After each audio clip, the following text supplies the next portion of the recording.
हाँ तो दोस्तों, इस वीडियो के अंदर हम चार ऐसी कंपनीज के बारे में बात करेंगे जिसके अंदर रिसेंटली जो कंपनी के प्रमोटर्स हैं उन्होंने अपनी होल्डिंग को बढ़ाया है। तो उसी के बारे में हम इस वीडियो में बात करने वाले हैं। तो चलिए शुरू करते हैं।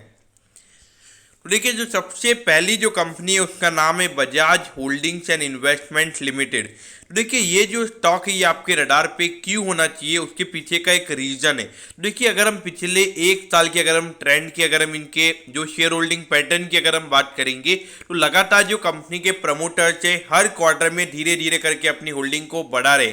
एक भी अगर आप देखोगे पिछले एक साल का अगर आप कोई भी क्वार्टर देखोगे तो कोई भी ऐसा क्वार्टर नहीं होगा जहां पे प्रमोटर्स की होल्डिंग नहीं बढ़ी है।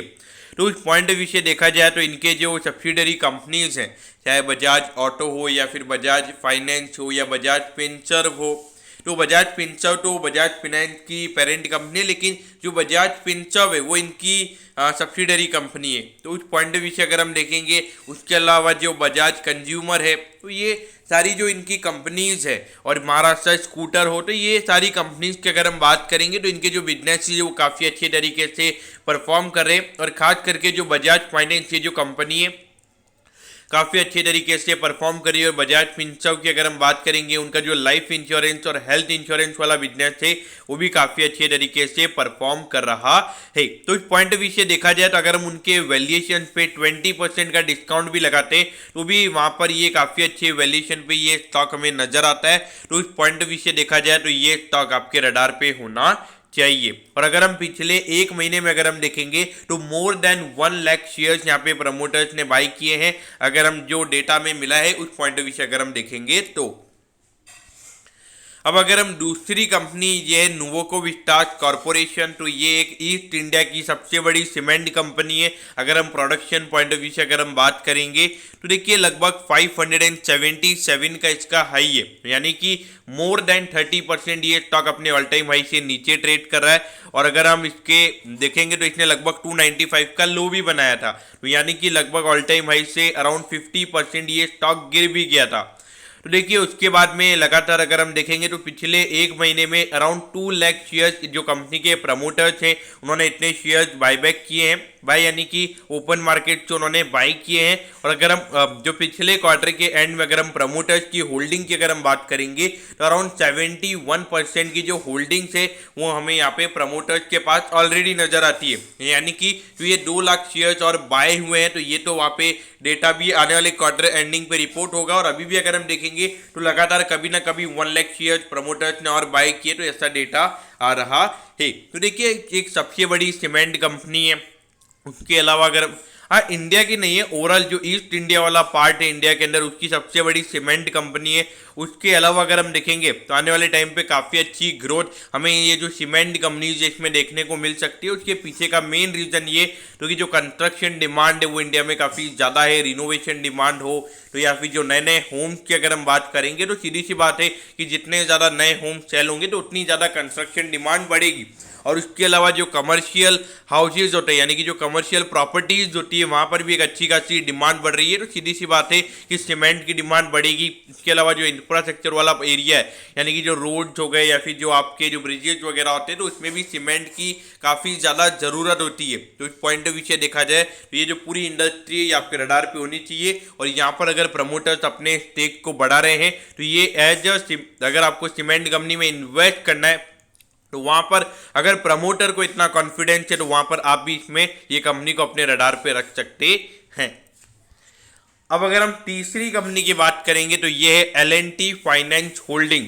तो देखिए, ये जो कंपनी है अपने ऑल टाइम हाई से मोर देन 50% ये स्टॉक गिरा हुआ है। लेकिन अगर हम पिछले कुछ देखेंगे, यानी कि पिछले 2-3 साल के परफॉर्मेंस की अगर हम बात करेंगे तो परफॉर्मेंस कंपनी का इतना अच्छा नहीं रहा है, from profitability point of view also और from revenue point of view also. और अगर हम अभी रिसेंटली देखेंगे तो कंपनी ने अपने जो म्यूचुअल फंड वाला बिजनेस है वो भी इन्होंने सेल किया है। लेकिन यहाँ पर अभी रिसेंटली तो लार्सन एंड टूब्रो जो कि इसकी पेरेंट कंपनी है, तो उन्होंने अराउंड 4 करोड़ शेयर यानी कि अराउंड 1.5% का स्टेक यहाँ पे उन्होंने यहाँ पे बढ़ाया है। और अराउंड अभी L&T फाइनेंस होल्डिंग्स में L&T यानी कि जो लार्सन एंड टूब्रो है उनका 65% का स्टेक हमें नजर आता है। तो उस पॉइंट ऑफ व्यू से देखा जाए तो 1.5% का स्टेक यहाँ पे इस टाइम पे बढ़ाना, जब कंपनी इतना अंडर परफॉर्म कर रही है, तो वहाँ पर मेरे ख्याल से एक टर्न अराउंड स्टोरी यहाँ पे हो सकती है। लेकिन फिर भी हमें फिनेंशियल के आने तक का वेट करना चाहिए। जो इस पर्टिकुलरली जनवरी से मार्च वाले क्वार्टर के जो नंबर्स रहेंगे वो देखने लायक रहेंगे। और लेकिन यहाँ पे कंपनी बोल रही है कि अभी रिटेल लैंडिंग के ऊपर ही कंपनी फोकस करने वाली है, कॉर्पोरेट लैंडिंग पे यहाँ पे कंपनी का फोकस हटने वाला है। तो इस पॉइंट ऑफ व्यू से देखा जाए तो ये जो कंपनी है L&T फाइनेंस होल्डिंग, लेकिन ये एक बात ये है कि एक स्ट्रॉन्ग ग्रुप से ये कंपनी बिलोंग करती है, तो वहाँ पर जो वैल्यूएशन अगर हम देखेंगे लगभग 10 से 15 के पी रेशियो पे ये कंपनी ट्रेड कर रही है। लेकिन अगर आने वाले टाइम पे अगर अर्निंग कम हो जाती है तो वहाँ पे पी रेशियो का नंबर बढ़ जाएगा। लेकिन अगर अर्निंग्स अच्छे से ग्रो होने लग जाती है तो वहाँ पे वैल्यूएशन कंफर्ट हमें यहाँ पे नजर आ जाएगा और वहाँ पे एक टर्न अराउंड स्टोरी भी ये बन सकती है। अब अगर हम लास्ट स्टॉक की बात करेंगे तो ये है श्री राम ट्रांसपोर्ट फाइनेंस। तो देखिए लगभग 1700 रुपये का इसका ऑल टाइम हाई है और वहां से अगर हम देखेंगे तो मोर देन 30% ये स्टॉक अपने ऑल टाइम हाई से नीचे आ चुका है। यहां पर अगर हम देखेंगे तो रिसेंटली जो कंपनी के प्रमोटर्स हैं उन्होंने अराउंड 10 लाख शेयर्स इस कंपनी के अभी बाय किए, यानी कि उन्होंने अपनी खुद ही की कंपनी के 10 लाख शेयर्स बाय किए।